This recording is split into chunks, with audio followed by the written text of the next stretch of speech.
Rebel kid. Well recently आपने इस topic के अराउंड काफ़ी वीडियोस देखी होंगी, मगर जो मैंने देखा है वो है इन पे आने वाले व्यूज़। ऐसा नहीं है कि मैं सिर्फ व्यूज़ के लिए वीडियो बना रहा हूँ। सोशल मीडिया पे व्यूज़ के लिए वीडियो कौन बनाता है? ऐसा होता तो अतुल सुभाष वाले केस पे वीडियो थोड़ी ना बनाता, जबकि मुझे पता था कि कुछ कारणवश इस टॉपिक को एज रिस्ट्रिक्ट किया जा रहा है, रीच नहीं मिल रही है टॉपिक को। मगर रीच तो निकिता जी का है, जो इतना इजीली बेल मिल गया। आई मीन ये बेल बुद्धि जुडिशरी सिस्टम में लोगों को इतनी इजीली बेल कैसे मिल जाता है, मुझे तो ये समझ नहीं आता है। एडिटर कितनी बार बोला है गाड़ी वो नहीं चला रहे थे, बट इस टॉपिक से एक क्रिएटर को काफ़ी ज़्यादा रीच मिला है, ऑकवर्ड गोट। आई मीन ये कहती तो खुद को एक साइकोलॉजिस्ट है, लेकिन इसका कंटेंट देखने से ये खुद ही एक साइको लगेगी। But let's now come back to the rebel kid.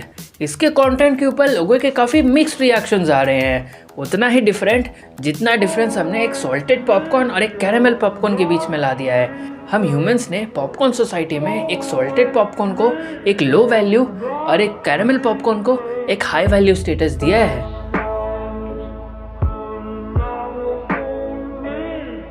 Apoorva, जो कि अपने चैनल द रेबल किड के ऊपर अपनी लाइफस्टाइल को दिखाती है कि कैसे वो कितनी बिंदास होके जी रही है। आई मीन कैसे उसके पापा ने उसके लाइफ को लिविंग हेल बना दिया था, मगर उसने रेबेलियस होके अपने ड्रीम्स को फॉलो किया। एंड प्रॉब्लम्स यहीं पे आती है, जो कि मोस्टली लोगों ने कन्वे करने की कोशिश की थी।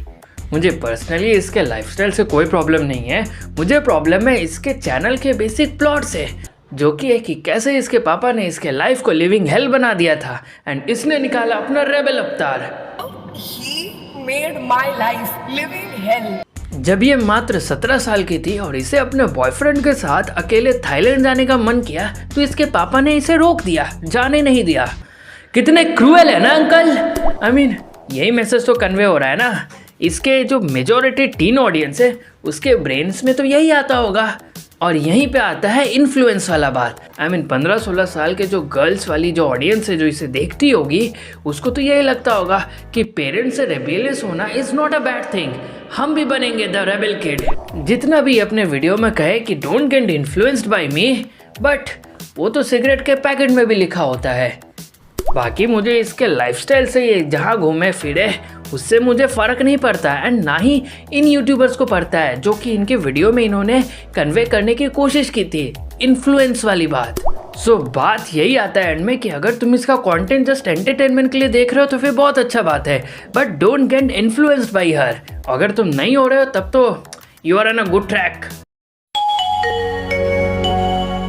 अब आते हैं उस मोहतरमा पे जिसका एक वीडियो इतना ज़्यादा गोटेड है कि उसे कमेंट्स ही ऑफ करने पड़ गए। श्वेताब को फेक कॉपीराइट स्ट्राइक भेज दिया जस्ट बिकॉज उसके ओपिनियंस पसंद नहीं आए उसको, और खुद ने एजे भैरव को पोटेंशियल बोल दिया, पोटेंशियल रेपिस्ट। सबसे पहले तो इस ऑकवर्ड गोट का सबसे गोटेड वीडियो देखते हैं, जिससे तुम्हें एक प्राइम एग्जांपल मिलेगा कि हर इंग्लिश बोलने वाला बंदा स्मार्ट नहीं होता। lot of men want women to talk about the recent Atul Subhash case, not because they feel strongly about men's mental health or men's rights, but because they want to discredit feminism. Madam उस हिसाब से तो फिर जब किसी women के साथ domestic abuse होता है और उस टॉपिक के ऊपर किसी मैन को बात करने की डिमांड आती है, तो वो डिस्क्रेडिट टू मैन नहीं हुआ। आई मीन अगर इक्वालिटी के हिसाब से देखे तब तो यही होना चाहिए। ओह मैं तो भूल गया, टॉक्सिक फेमिनिज्म में इक्वालिटी नहीं सिलेक्टिव इक्वालिटी होती है। Feminism is about fighting patriarchy, the same patriarchy that makes lawmakers protect women. And what about the laws to protect men? Madam ji के हिसाब से अगर वुमेन्स के राइट के लिए फाइट हो तो वो फेमिनिज्म है, और अगर मेंस के राइट के लिए फाइट हो तो वो डिस्क्रेडिट टू फेमिनिज्म है। देश बदल रहा है, आगे बढ़ रहा है। अरे Why does the concept of alimony exist? To set the retirement plans of toxic and fake feminists. It's to protect a financially weaker group of people, which is usually women, because they're usually encouraged to stay in the kitchen, get educated or financially independent. Education के लिए तो बेटी पढ़ाओ बेटी बचाओ आई थी ना, और रही बात financially independent होने की, तो उसके लिए एलिमनी क्यों? उसे एक जॉब दिलवाओ और खुद कमाने दो, जितना मन है उतना खुद ही कमा लेगी ना। ना कि यूं ही फ्री में जितना डिमांड हो उतने पैसे भेजते रहो हर महीने। Now, if you have a problem with the laws protecting women, maybe you should become a feminist and empower the women. Atul ji के केस में किसी को भी लॉस प्रोटेक्टिंग फॉर वुमेन से प्रॉब्लम नहीं थी। We just demanded equal rights for men also and strict punishment for Nikita. इस psychologist का एक और ज्ञान सुनाता हूँ। Growing up, did your parents ever change in front of you? If your dad was comfortable changing in front of you and you saw his nipples, but did not see your mom shirtless, it means that your upbringing was sexist. I'm a psychologist. Let me explain. What we know about gender is not taught in school but by our parents. They don't even realize they're doing it. For example, it's okay for your father to be shirtless in front of you, but if your mother does it, it's creepy and cheap. Why? Why is it not cheap when your father is changing his shirt in front of you? Why is it cheap to see your mother's nipples? I'm sure even hearing this makes you uncomfortable. That's the sexism. It's funny because nipples aren't even sexual, they're literally for breastfeeding. The point of this reel is that children are being taught that women's bodies are sexual and only sexual. They must not be seen, not even by their own children. Their own children are being taught to sexualize their mother's body. Isn't that weird? What do you think? हम सब यही think कर रहे हैं कि खुद अब जाके थेरेपी कब करवा रही हो। काम ऐसा करो कि पुरुष और महिला दोनों समाज ही गाली दे। नहीं, तुम्हारे इस ब्रेस्ट फीडिंग वाले लॉजिक के हिसाब से तो पोपिंग और पीइंग भी नॉर्मल है। तो चलो फिर करते हैं सब खुले में।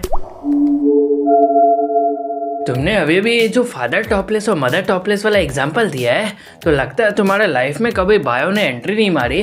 तो तुम्हें बता दूं that breast are secondary sexual organs. एक एग्जाम्पल देता हूँ तुम्हें। अब जब भी कोई एक पुरुष को चेस्ट के ऊपर धक्का देता है तो वो एक असॉल्ट कहलाता है, एक असॉल्ट केस होता है उस पर। एंड यही अगर एक पुरुष एक महिला को चेस्ट पे धक्का दे तो वो एक सेक्सुअल असॉल्ट केस होता है। समझ आया? या फिर अगर तुम्हें ये भी डिस्क्रेडिट टू फेमिनिज्म लग रहा है तो घूमो फिर टॉपलेस, हमें क्या। चलो एक और वीडियो दिखाता हूँ तुम्हें। सुभाष के साथ क्या हुआ तो जानवे कर नहीं। अतुल सुभाष के बारे में जानती है, फिर मीडिया तो चला। अरे भाई, बेटों के साथ जो होता है उसमें लड़कियां नहीं बोलेंगी तो फिर तो पता नहीं कितने लोग अग्री करेंगे मेरे बात से, बट जहाँ तक मुझे लगता है कि पहले जो पेरेंट्स है वो एक अच्छा लड़का ढूंढते थे शादी के लिए, लेकिन आज जो पेरेंट्स है वो एक अच्छा लड़की ढूंढते हैं शादी के लिए।